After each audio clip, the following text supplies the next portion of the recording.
अब आ गए ना।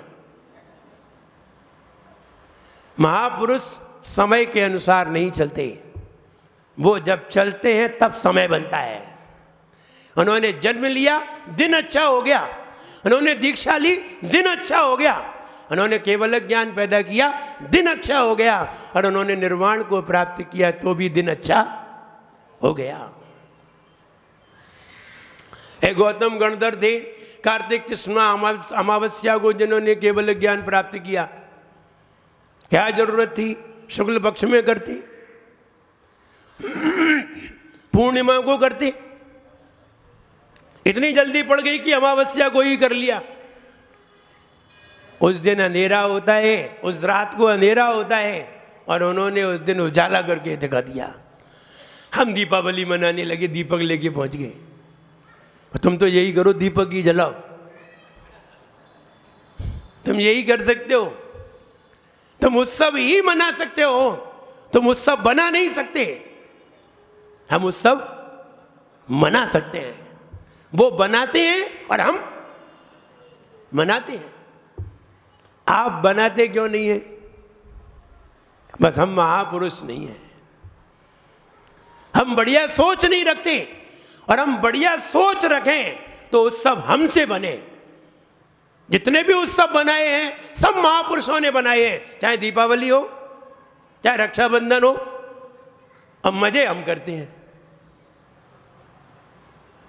केवल ज्ञान उन्होंने पाया, मोक्ष हो गए। भगवान महावीर तो सवेरे ही मोक्ष चले गए, और शाम को गौतम गणधर ने केवल ज्ञान प्राप्त किया। हम उत्सव मना रहे, और हमें उत्सव मनाना भी नहीं आता। वहां दीपक जलाने थे, हम बढ़िया रसगुल्ले खा रहे। हम ऐसे उत्सव मना रहे। अपना तो खाना पीना ही उत्सव है। अपना त्याग करना उत्सव नहीं है। आप विचार करिए, जैनियों के उत्सव में और अन्य लोगों के उत्सव में क्या अंतर है? जैनियों के उत्सव उपवास से होते हैं, और अन्य लोगों के उत्सव बढ़िया भोजन से होते हैं। उनके उत्सव देखो, जब भी उनका कोई व्रत आए, करवा चौथ आती है, क्या होता है? अरे रात में देखो तुम, दिन भर भूखे टंगे रहे, और रात को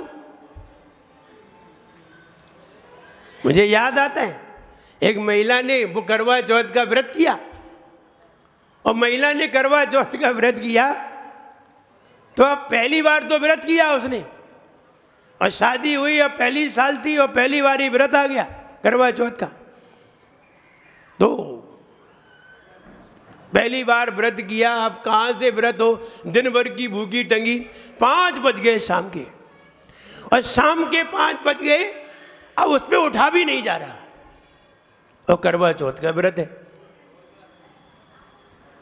तो उसने अपने पति से पूछा, अंदर बैठी थी, अंदर रूम में बैठी, और अपने पति से पूछा, जरा देख के तो आओ सूरज डूबा कि नहीं डूबा। भाई सूरज डूबे, सूरज डूबेगा चांद तो तभी निकलेगा। तो उसने अपनी पति को भेजा अंदर से, तुम देख के तो आओ सूरज डूबा कि नहीं डूबा। तो वो गया देखने, बोले अभी तो नहीं डूबा, अभी तो 5 बजे है। बेचारी क्या करती, कुछ खाना पीना है नहीं, कुछ किया जा नहीं रहा है, हाथ पांव चल नहीं रहे हैं, फिर आंख बंद करके फिर सो गई। 5:30 बजे उठी, बोले आप देख के आओ सूरज डूबा कि नहीं। और 5:30 बजे भी नहीं डूबा था। फिर देखने गया पति, और नहीं देखने जाए तो आफत करे। उपवास किया है, और जो उपवास किया करे उसकी बात मान लेना चाहिए, क्योंकि उपवास करने वाला व्यक्ति बहुत खतरनाक होता है। इसलिए उसकी तो बात चुपचाप मान लिया करो। कोई भी करे, कोई भी उपवास करे, उस समय वो जो कुछ कह दे मान लेना चाहिए, क्योंकि उपवास भगवान की आराधना के लिए किया जाता है। और उसे गुस्सा आ गई तो जो बात नहीं माने उसे उस पर गुस्सा आ जाएगी, इसलिए मान लेना चाहिए। पति से फिर कहा, पति चुपचाप बैठा था चेयर पे, कि कब रात्रि हो, चांद आए, इसको भोजन कराएं, इससे निवृत्ति हो, नहीं तो ये कलेश ही करेगी। 5:30 बजे फिर उसने कहा देख के तो आओ। पति फिर चला गया, उठ के गया और उसने कहा अभी नहीं डूबा, अभी तो है। हुआ ये, पत्नी फिर सो गई, लेटे लेटे नींद तो आ नहीं रही, भूखे भजन, भूखे पेट किसको नींद आती है। तो 6 बज गए और 6 बजे जब उसने फिर जाग गई और फिर पति को भेजा तो फिर कहा देख कर के आओ सूरज डूबा कि नहीं। तो फिर गया तो सूरज थोड़ा सा रह गया था, अभी डूबा नहीं था। तो उसने आके बताया अभी डूबा नहीं है, डूबने वाला है। तो मालूम है वो पत्नी क्या बोली? वो पत्नी बोली ये मुझको लेके ही डूबेगा। ये आज का सूरज, ये आज का सूरज हमें लेके ही डूबेगा। हम ये बताना चाहते हैं समय के साथ बदलना चाहिए, और हम समय के साथ बदलते नहीं हैं तो समय हमें बदल देता है। हमें जब हमारी स्थिति अच्छी है और हम सक्षम हैं, हमें कोई धर्म के कार्य जरूर ही कर लेना चाहिए, क्योंकि फिर समय मिला या न मिला क्या पता। आज हमारे बाजुओं में ताकत है, आज हमारा मन है। कभी कभी होता है कि कभी कभी ये होता है हमारे पास धन होता है लेकिन मन नहीं होता। कभी कभी की बात बता रहा हूं, धन है लेकिन मन नहीं है, और ये भी नहीं समझ रहे हम धन को करेंगे क्या, क्या करेंगे। हाँ, बड़े लोगों को देखिए, जिनके पास धन हुआ है उनका अंत में ये मन हुआ आखिर हम इस धन का क्या करें। आप बड़े बड़े लोग देखिए, महाराजा लोग, राजा लोग हुए या बड़े बड़े धनाढ्य लोग हुए, ये अंत में अपने धन से कहीं तो अस्पताल बनाना चाहते हैं, कहीं कोई मंदिर बनाना चाहते हैं, कहीं कोई पाठशाला बनाना चाहते हैं, कहीं कोई विद्यालय बनाना चाहते हैं, कहीं कोई गौशाला बनाना चाहते हैं। इनका अंत में ये धन का यही करना चाहते हैं, यानी धन का यही उपयोग है।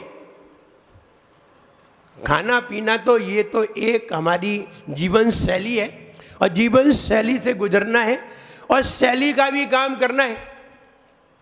खाना पीना तो एक छोटी सी जरूरत है, लेकिन हम धन को करेंगे क्या। आप बड़े बड़े विद्यालय देखिए, ये बड़े बड़े विद्यालय, बड़े बड़े अस्पताल, आप विचार करिए बड़े बड़े लोगों ने खुलवाए होंगे। क्यों खुलवाए? धन हो गया। अब ये अपने आप सोचेंगे कि हम करेंगे क्या। आपके 60 साल होने दो, 60 साल के बाद अपने आप आदमी सोचने लगता है अब इसे क्या करेंगे। 60 साल के बाद आदमी अपने आप विचार करने लगता है अब हमें काम करने की जरूरत नहीं है। इसलिए गवर्नमेंट को मालूम है ये पहले ये सोचने ना लगे उसके पहले ही इसे बाहर निकालो। उसके इसलिए गवर्नमेंट भी पहले ही बाहर कर देती है, क्योंकि ये हम इन्हें काम पे रख भी लेंगे तो भी काम नहीं करेंगे, क्योंकि मन में ये सोच पैदा हो जाता है। और अगर धन होगा तो धन का कहीं ना कहीं उपयोग करिए, और अगर आपने उपयोग कर लिया तो आप समझदार हैं। आपने जो कमाया उसका उपयोग करके गए, और अगर उपयोग नहीं किया तो कमाया तो था लेकिन उपयोग नहीं कर पाया, ये बात तो मलाल रह ही जाएगा। और किसके लिए रख जाएंगे? विचार करो। आपको मालूम हो सहारा क्या है? सहारा कंपनी बैंक है। आप जरा बैंकों में देखें, और सबसे ज्यादा स्विस बैंक पे देखें, इसके पास अपार धन क्यों है मालूम है? इसलिए है कि इसके पास जो भी धन रखते हैं वे बड़े लोग हुआ करते हैं, और ये कोड नंबर किसी को बताते नहीं, वो खुद निपट जाते। अब किसको दे? रह गया बैंक में, बैंक भर गई। बैंक पे अपार धन कैसे हुआ? क्योंकि हम किसी को बता नहीं सके, हम उसका उपयोग नहीं कर सके, और उपयोग कर लिया होता तो हमारे साथ होता। इसलिए हम ये कहना चाहते हैं, समय जो समय पर बदलते नहीं हैं, समय समय पर उसे जरूर बदल देता है। तुम समय को भले ही छोड़ दो, लेकिन समय तुम्हें छोड़ेगा नहीं। वो तो तुम्हारा बुढ़ापा ला ही देगा। वो तो जो उसे करना है वो कर ही देगा, वो छोड़ेगा नहीं। वो तो समय गुजार ही देगा। हम गुजर जाएंगे, हम ही समय का उपयोग नहीं कर पाएंगे। समय तो हमें उपयोग कर लेता है, लेकिन हम समय का उपयोग न कर पाए। हमारे बीच में अगर महावीर जयंती पर बढ़िया आयोजन किया जा रहा है, वैसे तो देखिए कहाँ लोग आयोजन करते हैं, हमने देखा है ज़्यादा होगा एक रथ निकाल लेंगे, और ऐसी ऐसी स्थितियां देखी हैं। अलवर में तो बहुत अच्छी स्थिति है, क्योंकि हम एक बार यहाँ देख चुके हैं। 2016 में हम यहाँ देखते बहुत अच्छी स्थिति है। कई जगह जहां महाराज नहीं होते वहां महावीर जयंती होती है। हमें कई लोग बताते हैं कि भगवान महावीर का समाज के कुछ लोग पालकी पे भगवान महावीर को रखते हैं, रथ है नहीं है, पालकी पे रखते हैं, पालकी ले जाते हैं, और 10-15 लोग उसके पीछे चले जाते हैं, और 100 200 घर हैं वहाँ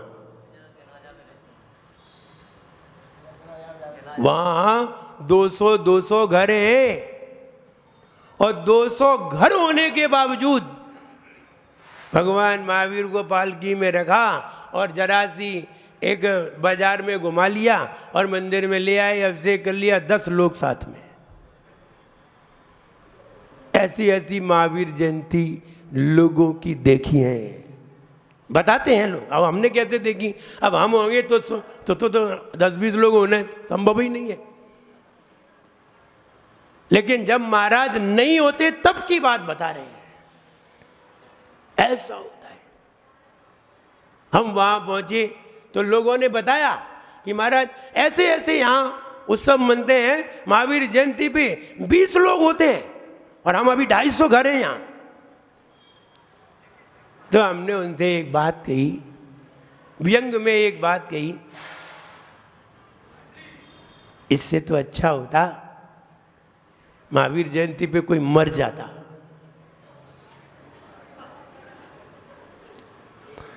महावीर जयंती पे किसी को मर जाना चाहिए जैन समाज में। बोले क्यों? मैंने कहा अगर कोई मर जाएगा तो उसकी अर्थी में 200-250 लोग तो होंगे,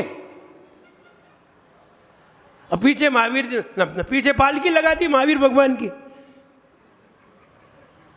क्योंकि तुम्हारी स्थिति यही लायक है। उनको बताया जिन्होंने ऐसा किया था, क्योंकि मुझे बड़ा पीड़ा हुई कि 250 घर और 20 आदमी, इससे तो बढ़िया उसकी उठावनी बढ़िया है। वहां उठावनी हुई, 1-2 उठावनी हुई तो हमने देखा पूरा मंदिर भरा था। वाह, इसकी उठावनी में 250 लोग, 300 लोग, 500 लोग, और भगवान महावीर के विमान में 20 लोग। शर्म की बात है। इससे और बड़ी शर्म की बात क्या हो सकती है? इस आदमी की भगवान महावीर से ज्यादा कीमत है मरे हुए की। तब ये बात हमने उनको बहुत जोर दे के गई, और हमने ये कहा अगर आगे महावीर जयंती आए तो आप सब लोग मिलके मनाएं, और अगर तुम लोग मिलके नहीं मनाते हो तो भगवान महावीर को वहीं बैठे रहना, वहीं बैठे रहने देना। कोई जरूरत नहीं है बाजार में दिखाने की। ना भगवान को बाजार देखना है, ना तुम लोगों को भगवान को देखना है। तो ये कहा। लेकिन हम यहाँ बड़े अच्छे उत्सव से महावीर जयंती मना रहे हैं, ये बहुत अच्छी बात है। इसलिए हमने अपना मन बनाया, चलो हम भी चलते हैं। तुम तो मना ही रहे हो, तुम्हारे मनाने में हम भी शामिल होते हैं। और उन्होंने निवेदन किया और हमने कहा हम भी साल चलते हैं। तो 24 रथ का आयोजन, ये हमने भी पहले नहीं देखा है, तो हम चलो हम भी देख लेंगे। अब हम रथ में तो बैठेंगे नहीं, लेकिन रथ में साथ तो हो लेंगे। आप लोग बैठ सकते हैं, आप लोग बैठने के काबिल हैं और आप लोग बैठ सकते हैं, और हम चल सकते हैं, हम चलने के काबिल हैं। हम चल के आए इसलिए महावीर जयंती में तुम्हारे साथ चलेंगे। तुम बैठे ही थे इसलिए तुम बैठे ही जाओ। तुम तो यहीं बैठे थे, कहीं गए ही नहीं, तुम तो यहीं बैठे रहे, इसलिए तुम बैठने के काबिल हो, तुम बैठ ही जाओ। हम चल के आए हैं, हम चल लेंगे। कम से कम आप भगवान को लेकर के चले। मेरा ये भी कहना है, अगर मान लीजिए कभी ऐसी स्थिति आती है कि हमारा मन हो रहा है हम रथ में बैठे और हमारे पास ऐसी व्यवस्था नहीं है, ऐसे भी कोई लोग हो सकते हैं, ऐसे भी कोई लोग हो सकते हैं। मेरी नज़र में तो ऐसे लोग होना ही नहीं चाहिए। जो इतना ऊंचा भाव बनाता हो उसको वो कहीं ना कहीं से भेज भी देता है। ऐसा होगा ही नहीं कि हम भाव बनाए और हमारे पास हो नहीं, ऐसा तो होगा ही नहीं। और अगर ऐसा किसी का भाव हो जाए और किसी का मन हो जाए, किसी परिवार का मन हो जाए कि मेरे परिवार की बहुत इच्छा है कि हम भगवान महावीर के अथवा कोई तीर्थंकर भगवान के रथ में बैठ करके भगवान को लेकर के बैठें, बहुत अच्छा भाव है। आप 2 लोग 2 परिवार मिलकर के भी रथ को ले सकते हैं, इसमें कोई बाधा नहीं है। बच्चू सिंह जी, हाँ ले सकते हैं। 2 मिल गए, 2 मिल गए तो राशि थोड़ी कम हो गई और दोनों का काम हो गया। तुम भी बैठ गए और हम भी बैठ गए। अरे वो झूला आता है कि नहीं, वो बड़े बड़े रेंट आते हैं घूमने वाले, क्या तुम पूरा रेंट थोड़ी ले लेते? अगर पूरा परिवार होता है, पूरा परिवार उसमें बैठ रहा होता है तो कहते हैं एक डोली मेरी है। तो एक डोली में 4 जन 6 जन जितने जन आते बैठ जाते हैं। और अगर अकेले होते हैं तो तुम्हारे साथ कोई दूसरा ही बैठता है।